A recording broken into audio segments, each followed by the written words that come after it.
Jalannya rusak parah menuju ke sini.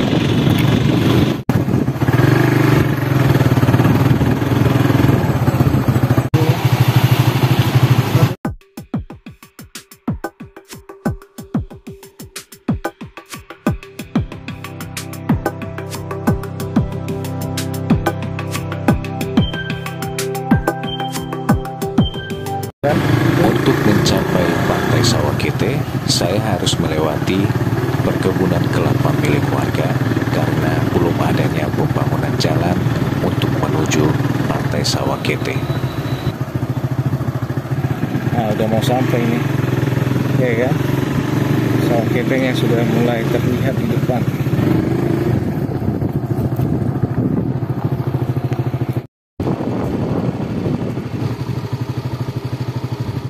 Ini dia Pantai Sawakete. Cukup indah, bukan? Inilah Pantai Sawakete, di mana pantai ini dulunya terbentuk akibat gempa yang melanda Pulau Nias di tahun 2005 silam. Dan akibat gempa tersebut mengakibatkan timbulnya daratan baru di sini. Dan bisa dilihat bebatuan yang ada di sini adalah bebatuan yang ada di dasar laut ataupun koral yang ada di tengah laut. Dan sekarang batu koral tersebut sudah berada di permukaan tanah, sudah menjadi tanah ya, atau sudah jadi daratan karena diakibatkan oleh munculnya dasar laut ke permukaan dan menjadikan tempat ini sebagai daratan baru yang sudah terbentuk sejak tahun 2005 silam sampai sekarang. Berarti sudah berapa tahun itu? 16 tahun ya? Ya, 16 atau 17 tahun ya. Di sebelah sana pemandangannya sangat indah sekali. Lautnya biru dan ada batu karangnya juga. Dan kalau dilihat di depan sini, ini seperti aliran sungai, tapi sebenarnya ini bukan sungai ya, tapi ini air laut. Dan di sebelah ini adalah pulau yang terbentuk akibat gempa dahsyat di tahun 2005 silam yang mengangkat dasar laut ke permukaan dan jadilah daratan baru yang seperti ini, dan tempat ini dikenal sebagai Sawakete. Ini air laut ya, bukan air sungai. Ini rasanya juga asin. Bisa dilihat di hadapan saya ini ada banyak sekali batu-batu yang berasal dari dasar laut ataupun koral yang berada di tengah laut ataupun di dasar laut. Dan sekarang koralnya ini ataupun batunya ini sekarang sudah berada di daratan. Dan ada juga di depan saya ini batu yang lebih besar ukurannya. Ini batu yang ada di dasar laut ya, batu koral ya. Saya juga kurang tahu namanya apa. Gimana menurut saya kafe itu? Iya. Di hadapan saya ini ada banyak pohon-pohon yang ukurannya cukup besar. Padahal dulunya ini sebuah lautan, tapi sekarang sudah ditumbuhi oleh pohon yang besar. Dan ada banyak juga jenis tumbuhan kecil yang lainnya. Ini sudah seperti hutan ya, padahal ini dulunya adalah sebuah lautan. Di sebelah sana ada pohon yang cukup besar ukurannya. Dan di depan saya ini juga ada pohon yang ukurannya juga cukup besar. Padahal dulunya ini adalah sebuah lautan.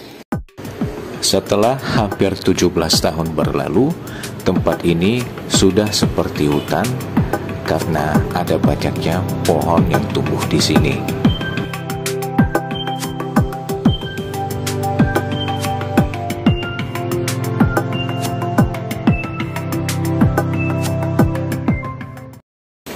Jika ditanya apakah benar bahwa tempat ini adalah dulunya sebuah lautan, itu memang benar karena bisa dibuktikan dari bebatuan karang yang bisa ditemukan di sini.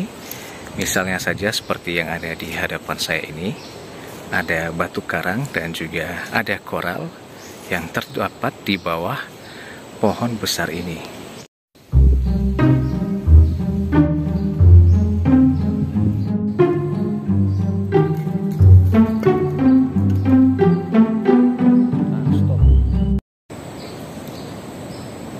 Ini adalah batu koral yang ada di dasar laut dan sekarang sudah berada di permukaan darat. Itu karena dasar lautnya itu naik ke permukaan dan sekarang menjadi daratan.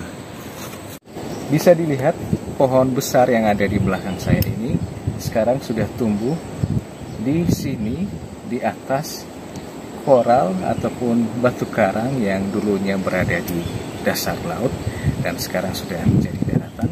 Dan tempat ini sekarang sudah menjadi hutan yang banyak ditumbuhi oleh pohon-pohon yang besar dan juga ada pohon yang kecil.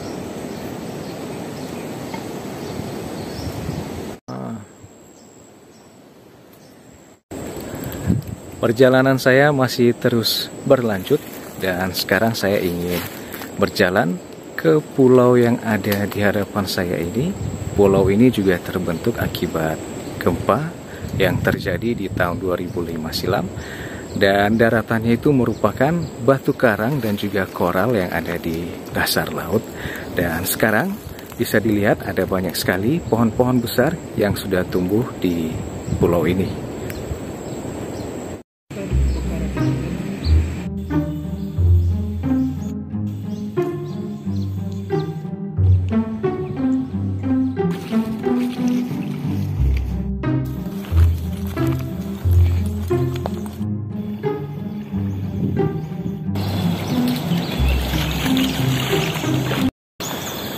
Di sini suasananya sangat sepi kecuali hari Minggu, dan jika di hari Minggu di sini ada wisatawan yang datang berkunjung, hanya saja tidak begitu ramai ya.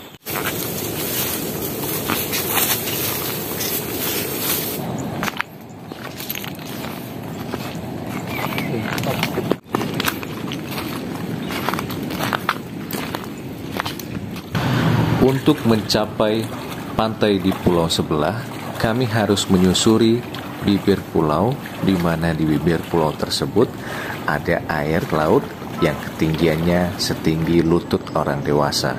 Dan hasilnya celana kami pun basah. Di sini ada banyak sekali terumbu karangnya dengan berbagai bentuk. Dan ada juga koral yang bentuknya itu pipih. Kalau kita berjalan di sini, sebaiknya kita menggunakan alas kaki karena di sini ada banyak sekali koral yang tajam. Contohnya saja seperti yang ini, bentuknya itu runcing, jadi bisa melukai kaki dan tangan kita. Jadi harus menggunakan alas kaki.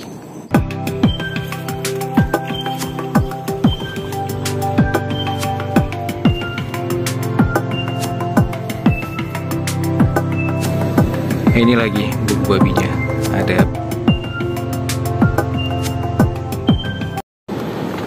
Dari sebelah sini pemandangannya sangat cantik sekali dan air lautnya juga terlihat sangat biru dari sini. Di sini ada banyak sekali koral dan sangat tajam ya. Jadi kalau kita melewati ini koralnya, kita harus menggunakan alas kaki. Karena kalau tidak, telapak kaki kita bisa berdarah.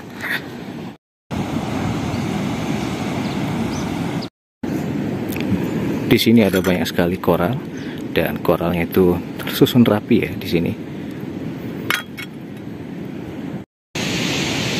Di sebelah sini ada koral dan ada ikan-ikannya juga di sini, dan di sini bisa terlihat sangat jelas ya. Ada ikan yang sedang berenang dan ada koralnya juga.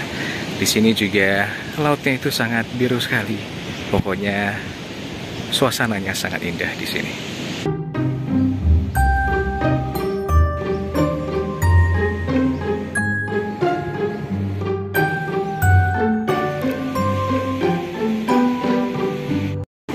Tempat ini seperti taman koral yang ada di dasar laut.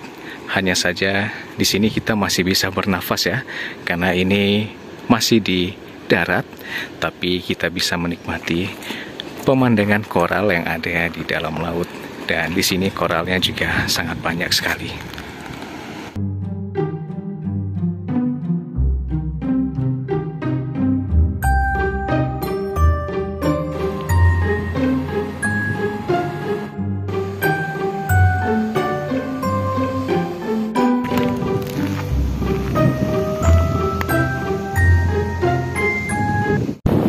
setelah berkeliling pulau ini, saya menemukan hal yang unik di sini. Ya, ada banyak sekali batu yang bentuknya itu pipi dan ada banyak sekali. Contohnya saja seperti di belakang saya ini. Bentuknya itu datar dan lebar, dan ada juga yang tersusun rapi dan ada juga yang sudah berantakan di bawah ya. Cuman saya tidak tahu ini jenis batu apa. Dan jika ada yang tahu, tolong dikasih tahu ya namanya apa.